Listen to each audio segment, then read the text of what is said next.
Class fellow تھے۔ لڑکی پوری یونیورسٹی میں خوبصورت تھی اور لڑکا تمام لڑکوں میں وجیہہ۔ دونوں ایک دوسرے سے ٹکراتے رہے اور آخر میں ایک دوسرے سے محبت ہو گئی۔ معاملہ رومیو جولیٹ جیسا تھا۔ دونوں کے خاندان ایک دوسرے سے نفرت کرتے تھے۔ شادی مشکل تھی۔ دونوں باعزت گھرانوں کے سعادت مند بچے تھے۔ یہ بھاگ کر شادی کے لیے تیار نہیں تھے اور خاندان اپنے اپنے شملے نیچے نہیں لا رہے تھے۔ لہذا معاملہ پھنس گیا۔ لڑکے اور لڑکی نے پوری زندگی شادی نہ کرنے کا فیصلہ کیا۔ یہ دونوں اپنے اپنے گھر میں رہتے رہے۔ 5 سال دونوں کے درمیان کوئی رابطہ نہ ہوا۔ والدین شادی کی کوشش کرتے مگر یہ انکار کر دیتے، یہاں تک کہ لڑکی کے والدین ہار مان گئے۔ لڑکی نے لڑکے کو فون کیا۔ لڑکے نے فون اٹھایا۔ لڑکی کی آواز کی صرف ہیلو سنی اور کہا، مجھے بتاؤ میں نے بارات لے کر کب آنا ہے؟ دونوں کے والدین ملے، شادی ہوئی اور دونوں نے اپنا گھر آباد کر لیا۔ لڑکے نے کاروبار شروع کیا۔ اللہ تعالیٰ نے کرم کیا اور وہ خوشحال ہو گئے۔ یہ شادی 20 سال چلی۔ اس دوران 3 بچے ہوئے۔ خاتون کو اپنے حسن، اپنی خوبصورتی پر بہت ناز تھا۔ وہ تھی بھی ناز کے قابل۔ وہ 45 سال اور 3 بچوں کی ماں ہونے کے باوجود جوان لگتی تھی۔ خاوند بھی روز اول کی طرح اس پر فریفتہ تھا۔ وہ روز جی بھر کر بیوی کی تعریف کرتا تھا۔ لیکن پھر ایک دن وہ ہو گیا جو نہیں ہونا چاہیے تھا۔ خاتون کی گردن پر چھوٹی سی گلٹی نکلی اور یہ گلٹی پھیلتے پھیلتے ناسور بن گئی۔ ڈاکٹروں کو دکھایا، ٹیسٹ ہوئے، پتہ چلا خاتون جلد کے کینسر میں مبتلا ہیں۔ وہ خاوند صرف خاوند نہیں تھا، اپنی بیوی کا مہیوال تھا۔ وہ اپنی ران چیر کر بیوی کو کباب بنا کر کھلا سکتا تھا۔ وہ بیوی کو لے کر دنیا جہاں کے ڈاکٹروں کے پاس گیا۔ ایک کلینک سے دوسرے کلینک، ایک ڈاکٹر سے دوسرے ڈاکٹر اور ایک ملک سے دوسرے ملک۔ وہ دونوں چلتے رہے یہاں تک کہ ڈاکٹروں نے بھی جواب دے دیا۔ خاتون کا جسم گلٹیوں سے بھر گیا۔ یہ مصیبت ابھی ختم نہیں ہوئی تھی کہ ایک دن دوسری آفت عام پہنچی۔ خاوند کی گاڑی ٹرک سے ٹکرائی اور وہ شدید زخمی ہو گیا۔ وہ اسپتال پہنچا، پتہ چلا وہ بینائی کی نعمت سے محروم ہو چکا ہے۔ آپ اس کے بعد علمیہ ملاحظہ کیجئے، شہر کا خوبصورت ترین جوڑا، بدقسمتی، بیوی جلد کے کینسر کی مریض اور خاوند آنکھوں سے اندھا۔ لوگ انہیں دیکھتے تھے تو کانوں کو ہاتھ لگاتے تھے، لیکن یہ دونوں اس کے باوجود مطمئن تھے۔ یہ روز صبح ایک باغ میں واک بھی کرتے، سینما بھی جاتے، ریستوران میں کھانا کھاتے۔ بیوی خاوند کا ہاتھ پکڑ کر ساتھ ساتھ چلتی تھی اور وہ اسے گائیڈ کرتی تھی، اور خاوند بیوی کی گائیڈنس پر چلتا جاتا تھا۔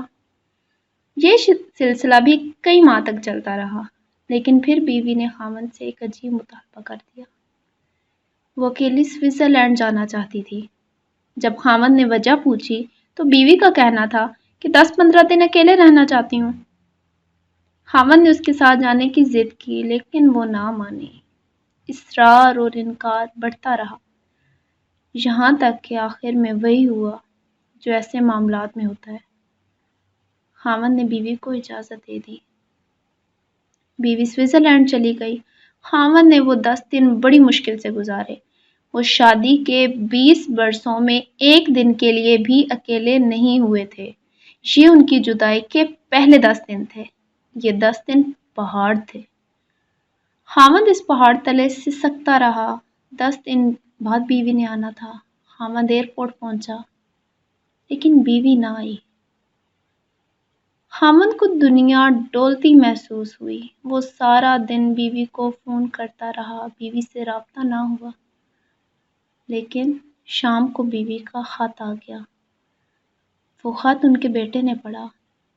وہ خط صرف خط نہیں تھا، وہ ایک تحریری قیامت تھی، اور پورا خاندان اس تحریری قیامت کا شکار ہوتا چلا گیا۔ میں اس قیامت کی طرف آنے سے قبل آپ کو دنیا کی ایک خوفناک لیکن دلچسپ حقیقت بتاتا چلوں۔ دنیا میں ایسے بے شمار سینٹرز ہیں جہاں آپ اپنی مرضی سے مر سکتے ہیں۔ یہ سینٹرز لاعلاج مریضوں کے لیے بنائے گئے ہیں۔ دنیا میں یہ لوگ جب امراض کا بوجھ اٹھا کر تھک جاتے ہیں اور چین کی موت مرنا چاہتے ہیں تو یہ لوگ ان سینٹرز میں جاتے ہیں، اپنی میڈیکل رپورٹس دکھاتے ہیں، ڈاکٹر ان کی حالت اور رپورٹ چیک کرتے ہیں اور ان سے یہ حلف نامہ لیتے ہیں، ہم اپنی مرضی سے دنیا چھوڑ کر جا رہے ہیں۔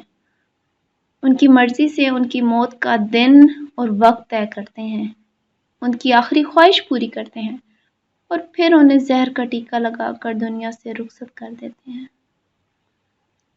یہ عمل طبی زبان میں یوتھانیسیا یعنی آسان موت کہلاتا ہے۔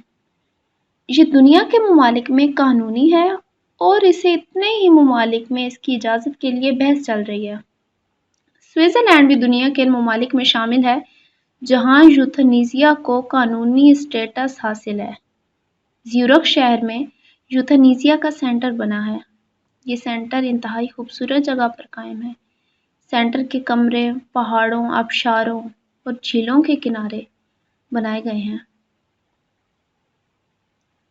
مریض بیڈ پر لیٹ کر زندگی کی آخری صبحیں اور شامیں دیکھتے ہیں اور آخر میں مہربان ڈاکٹر اور نرسوں کے ہاتھوں میں زندگی کی سرحد پار کر جاتے ہیں۔ وہ خاتون بھی یوتھانیسیا کے لیے سوئٹزرلینڈ گئی تھی۔ وہ کینسر کا دکھ برداشت نہیں کر پا رہی تھی، چنانچہ اس نے آسان موت لینے کا فیصلہ کر لیا۔ وہ زیورخ گئی، زندگی کے آخری 10 دن گزارے اور عین اس وقت اپنے لیے موت کا تعین کر لیا جب اس کی فلائٹ نے وطن کی مٹی کو چھونا تھا۔ ادھر فلائٹ اتری اور ادھر وہ زندگی کی سرحد پار کر گئی۔ خاتون کا آخری خط بیٹے کے ہاتھ میں تھا اور وہ سسکیاں لے لے کر خط پڑھ رہا تھا اور خاموش سر جھکا کر اپنی بیگم کا ایک ایک لفظ سن رہا تھا۔ بیوی نے اپنی پوری زندگی کا احاطہ کیا۔ اس نے بتایا کہ وہ جب پہلی بار یونیورسٹی میں ملے تھے تو اس نے محسوس کیا تھا وہ یونیورسٹی میں لڑتی کیوں تھی۔ وہ کون سا دن تھا جب لڑتے لڑتے اس سے محبت ہو گئی۔ اس نے فراق کے وہ 5 سال کیسے گزارے تھے اور اس نے شادی کے بعد اپنے بچوں کے ملازموں کے رحم و کرم پر کیوں چھوڑے رکھا تھا۔ میں اپنی محبت کو تقسیم نہیں کر سکتی تھی۔